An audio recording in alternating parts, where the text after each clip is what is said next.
This is the dawning of a new era. Grandeur invites you to enter the private world of automotive luxury, a rare combination of motoring comfort and dramatic styling. Grandeur Motor Car Corporation has selected America's foremost luxury automobile, the Cadillac Seville, chosen for its superb comfort, advanced engineering, and worldwide network of service dealers. Grandeur has restyled the Seville to enhance the appearance, transforming it into an exciting new opera touring coupe. These sedans were converted into two-door coupes with elongated hoods, fake spare tire covers, which were illuminated at night on both sides, and an upright Rolls-Royce-style grille. An estimated 600 Seville Opera coupes were produced. Back in 2019, I filmed a weird car. It was called the Bremen Mini Mark, and it was a wild ride. A small company in Bremen, Indiana, took VW Super Beetles and custom-built fiberglass bodies around these frames and made these cool little roadsters that looked like old MGs from the 1940s.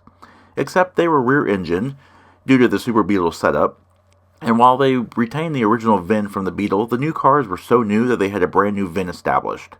Not a lot was published about these cars, and the same holds true for this car, the Grandeur Motor Car Opera Touring Coupe.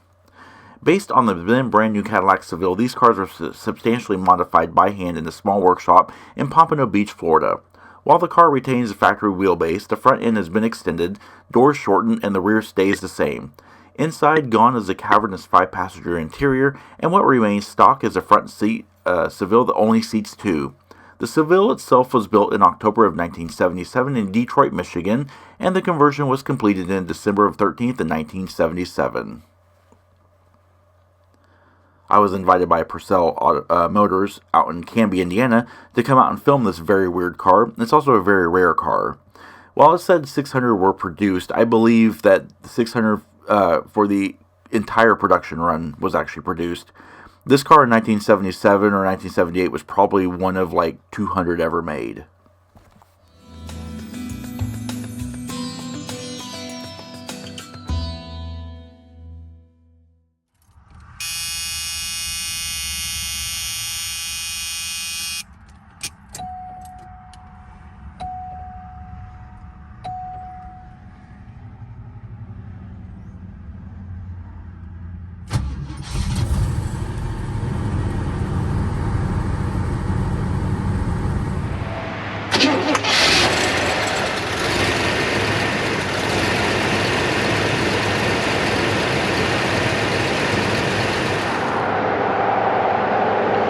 Hey everyone, in today's detailed in-depth walk-around review, we are taking a look at something very unique. Only one of 600 of these were ever made. This is a very much a love it or hate it car. A lot of you are probably going to laugh at it. A lot of you are going to love it. A lot of you will respect it. But there will be some of you that absolutely detest it. What we are taking a look at today is this 1978 Cadillac Seville. Now this is no ordinary Seville, as you can see here from this profile look. This is built in Pompano Beach, Florida in 1978. It is the wheelbase has been reduced from the 4-door Cadillac Seville by a company called Grandeur Motor Cars. And what they did was they basically turned it into like a 1930s era looking Art Deco sports coupe. I can't find a whole lot of information on it, but as you can see, the end of the hood on this car actually ends here, almost about midway down, a little bit forward of the midline of the front wheel arch. And the rest of it is all body. And basically what they did was they tacked on a Rolls-Royce style radiator shell and made it into just a very elegant, now this is back in the 70s, mind you, very elegant looking car. And then they tacked on these guys, these faux spare tire covers. They don't have any kind of spare tire in them, but they do have the Cragar wheel covers on them, which is kind of interesting, and they are illuminated from behind. But we do have the actual Cragar wire wheels, and those are actual real wire wheels. And behind the front ones are the disc brakes, and behind the rear ones are the drum brakes. We'll go into that in a little bit more detail. But as you can see, they're very odd proportions, because after the front door, there's nothing. There's no back seat. These are just 2-passenger cars. They do have this full grain Landau style roof, and this one is in exceptional shape. It's still nice and pliable. The stitching is still all intact. It's not torn or anything like that. And of course, the rear window's glass. And then coming around down to the rear, you know, here you go. Now, of course, I don't have pricing on this. I don't know what this car stickered for in 1978. But what we have is it's painted in white. It has a white interior with the black accents. Of course, it is a full in-depth review. We're going to cover everything from the exterior to the interior, powertrain, and everything else in between.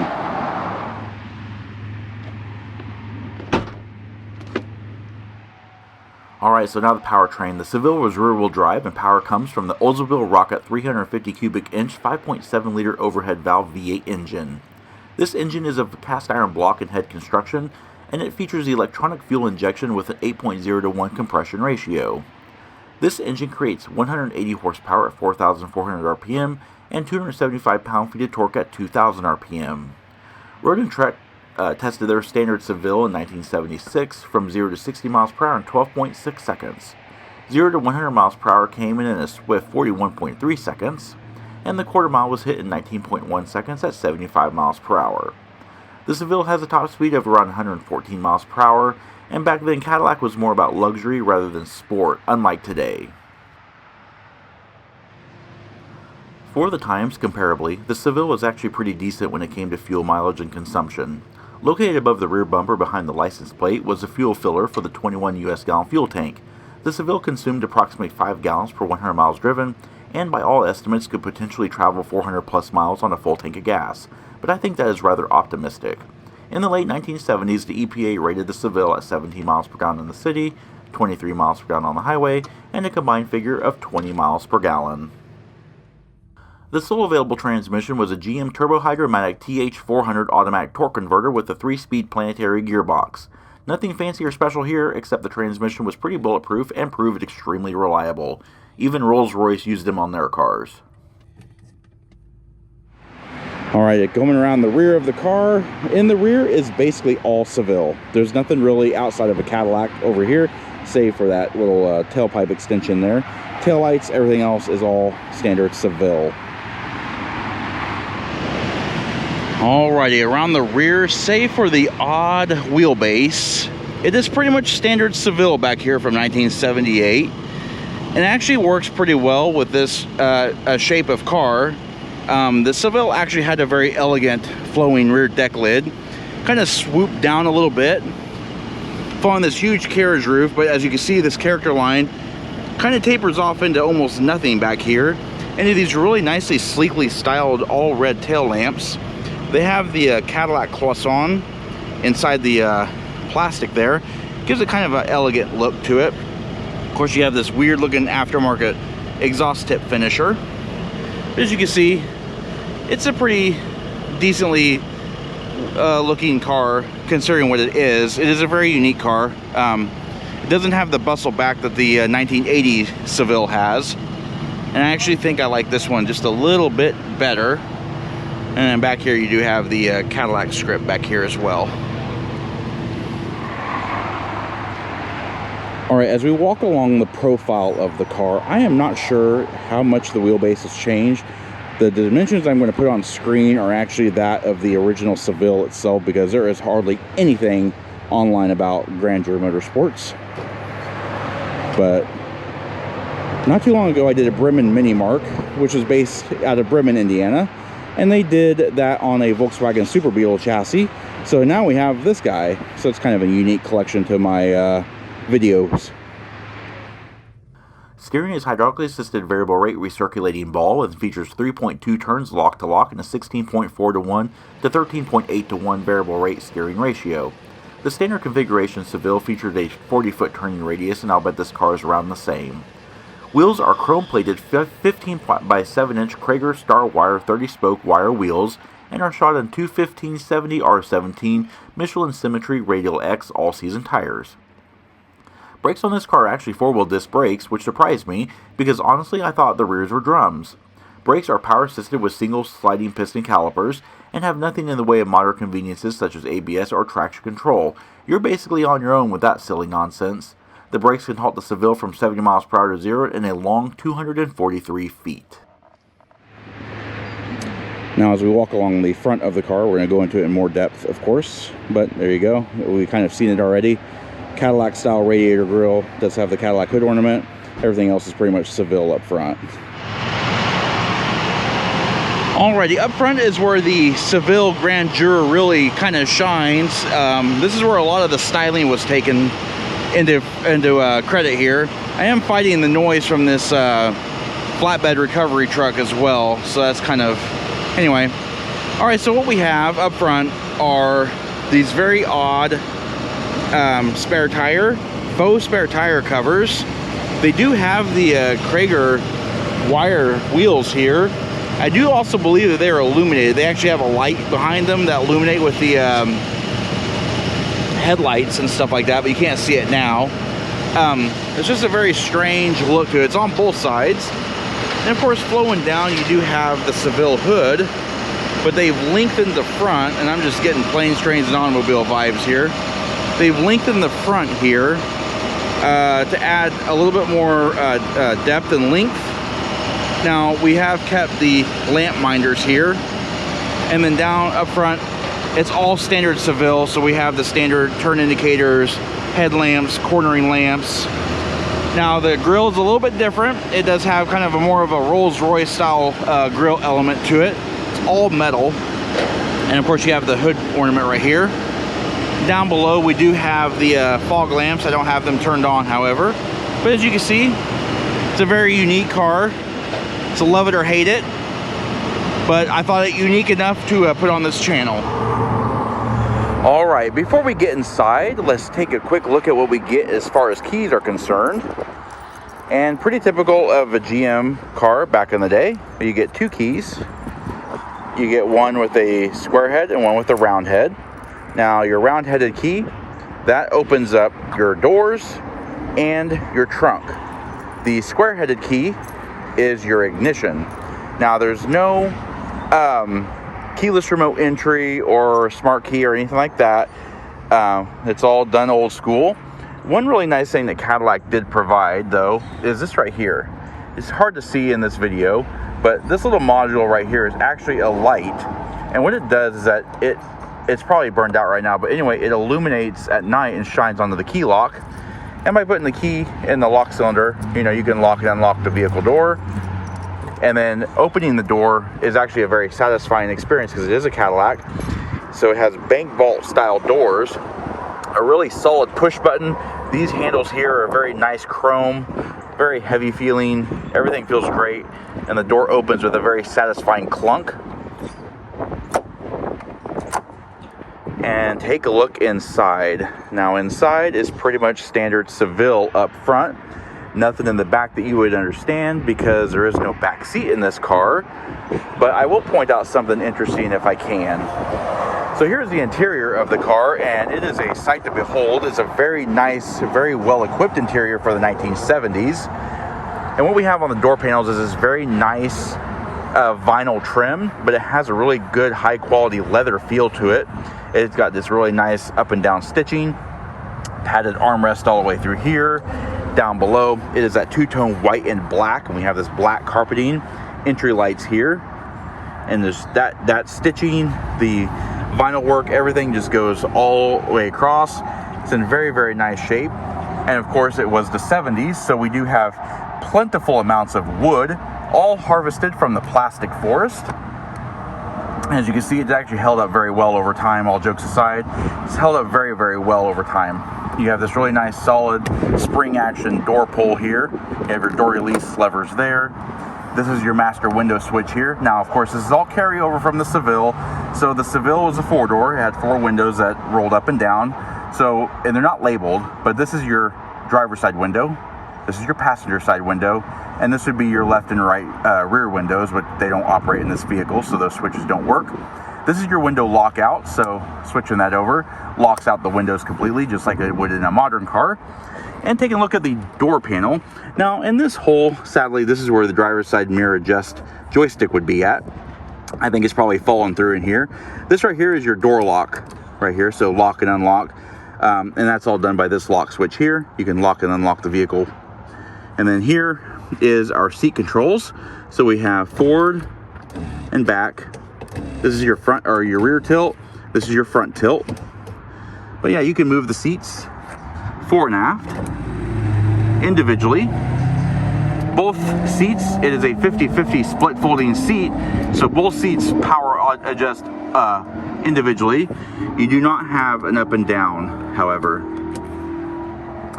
All right, taking a look at the dashboard. Here's one of the positional air vents here. Very nice chrome covered one. You can position it here. You can close and open the vent here as well. And then here is our wiper washer control. Just a very weird L-shaped controller. So the joystick this way turns the delay on. So intermittent wipers here. You have the minimum amount and the maximum amount over here. And then all the way over is off. And then of course you have low, medium, and high. Very small switch though, so it's hard to hold. And then you have your washer control here. That button there controls your washer. All right, lighting control. So this car is actually pretty cool in the fact that it has a couple options. One of them is what's called guide-matic. So up at the top, you see this ring on your headlamp control. This is your headlamp control. And up here it says auto dimming. Well, that was what Cadillac called the guide-matic system. Right now that lever isn't off. So what you would do is at night, you would have your high beams on and you would switch this over to far. And then you would see an oncoming car coming. So you would dim your headlights and then you would adjust this around and that would adjust your photosensitivity. So in essence, what we have here is auto high beam assist. It's really what it is. It would actually, the sensor would sense the oncoming headlights and dim your high beams for you. That was a completely automatic procedure. Down here, we have what is called Twilight Sentinel. And so basically what this does is it controls the photo sensor's sensitivity level for brightness and darkness. And, you know, going to max, that'd be your max sensitivity, least amount of sensitivity, you're off. And that would actually be auto headlamps. So it automatically turn on your headlights. That's really, really cool. And here we have our cruise control. You'll see it says off, cruise, and auto. 3-position switch. And there's actually, right after the L, there is a orange light. And that will tell you that the system is armed. So cruise control is a standard cruise control. Auto, I read through the owner's manual. I don't really know the difference between the two. But once you hit the set button here on the end of your steering column, a green light would light here, indicating that your cruise was set. And then of course you can cancel by hitting the brake pedal or whatever and turn the switch off. And then down here is your climate control. It is a single zone automatic climate control. Has a Rolls-Royce style thumb wheel here for your temperature select. And then here is all of your, basically your positions here. Off, economy, and then of course you have auto, bi-level, and defroster, and everything else kind of in between. But notice there's no fan speed controller. That's very interesting. All right, down here in the footwell, of course we have a accelerator pedal, bottom hinge, of course, brake pedal. This is your emergency brake, your hood release, and that button down there is your high beam selector.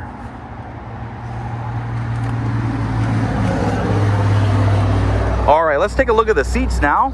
As we showed before, the seats are a 50-50 split folding seat. The passenger side has a manual recline. The driver's side does not have such a feature. And of course, we also have height adjustable head restraints and individually fold down armrests. Now this car does not have the center bench seat installed, so there's no lap belt on this car. On the standard Cadillacs, you would have a 5th seat here with a lap belt. And of course your seat belts are there, and of course your headrests, they can tilt up. You can lift them up or lift them down or whatever.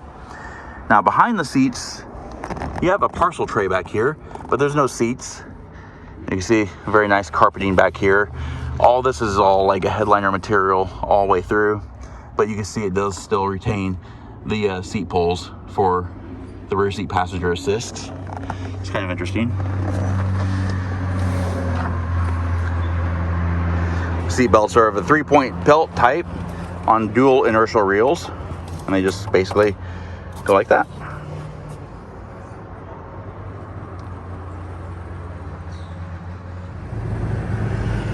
Alrighty, now that we're inside, we're going to pan through the interior. We're going to show more details. Very nice over boosted power assisted steering, of course, on a 2-spoke steering wheel. More of that wood trim harvested from the plastic forest. And of course you also have your horn pad in the middle. You have a Cadillac logo here. The steering wheel is leather wrapped. It's very nice. And we'll show some of the controls here. So right here we do have our multifunction controller.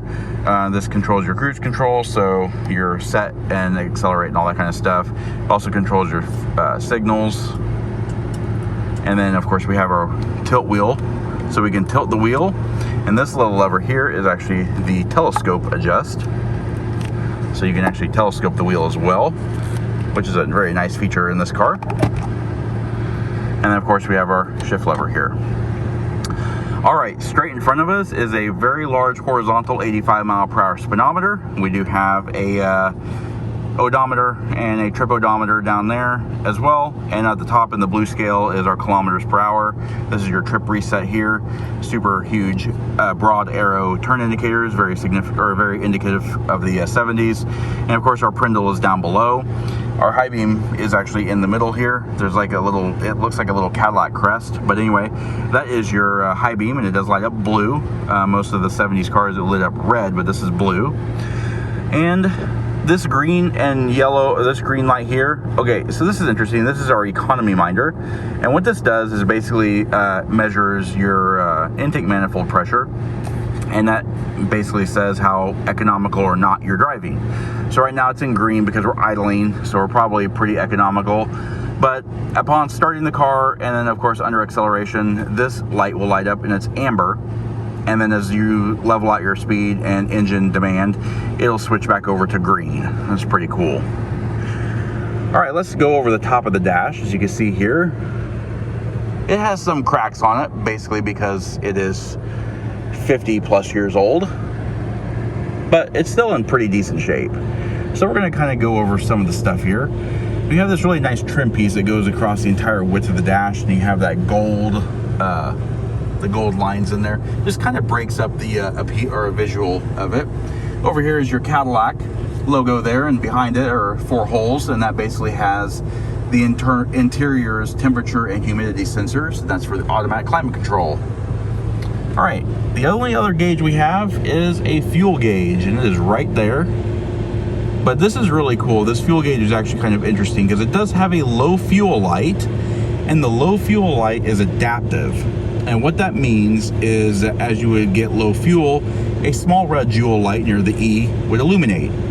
Now, based upon, and I imagine it's probably because the sending unit is a rheostat, based upon the level of gasoline left in the tank, the more empty it gets, the brighter that fuel light will come.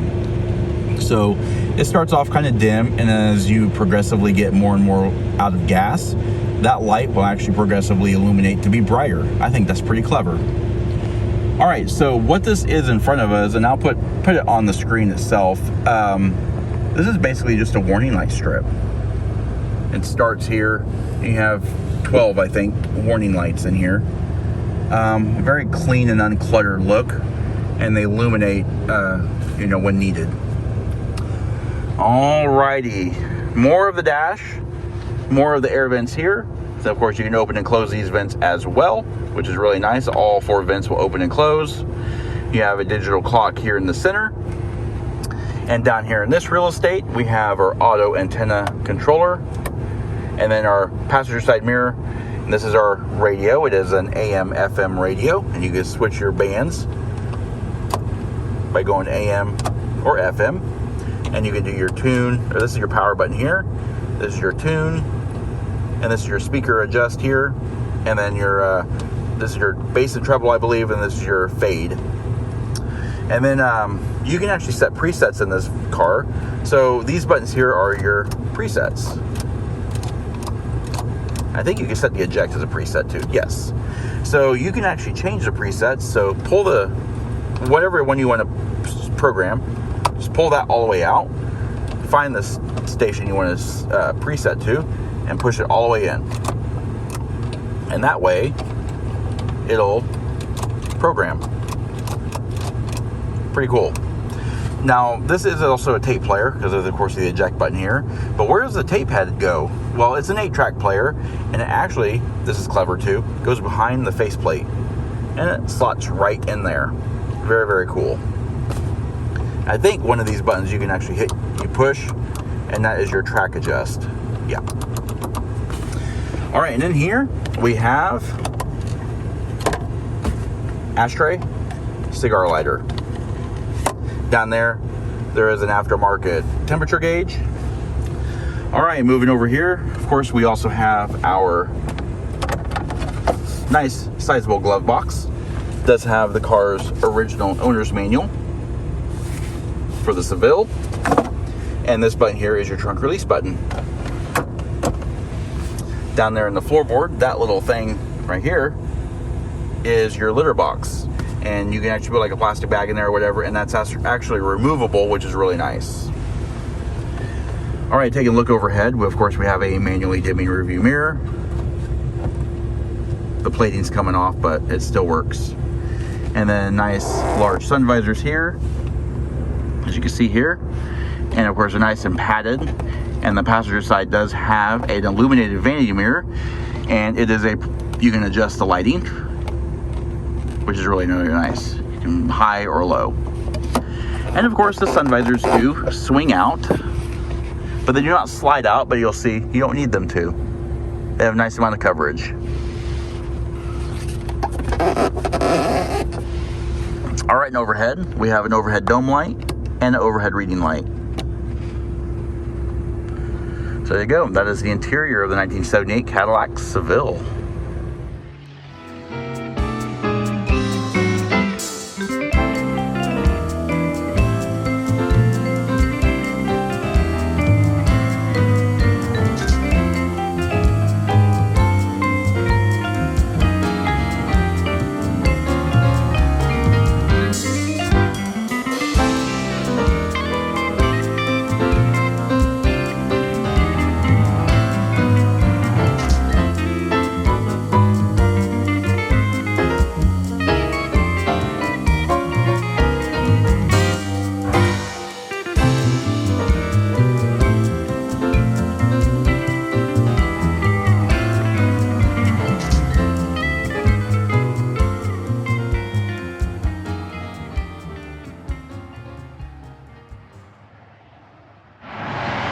All right, to open the trunk, first thing you could do is just hop in on the passenger side and open up the glove box here.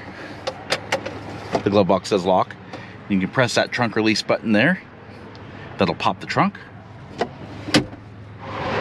Or back here in the back, right behind the Cadillac wreath and crest, flip that back, that little latch will lock it in place.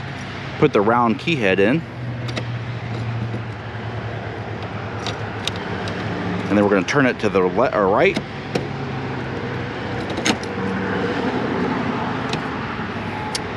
And that is how you open the trunk in the Cadillac Seville. The trunk has been remained stock from the factory, and it is a very nice, large, cavernous trunk area. It does have the spare tire back here, and also has the jack back there as well. That is a very powerful jack as well. As you can see, the entire luggage area is carpeted in this really nice thick pile black carpeting. It also does feature a automatic pull down for it. And then here in the trunk lid, you do have your jack usage instructions right there. Very commonplace in the 1970s. But there you go. That is the trunk of the 1978 Cadillac Seville. And to close the trunk,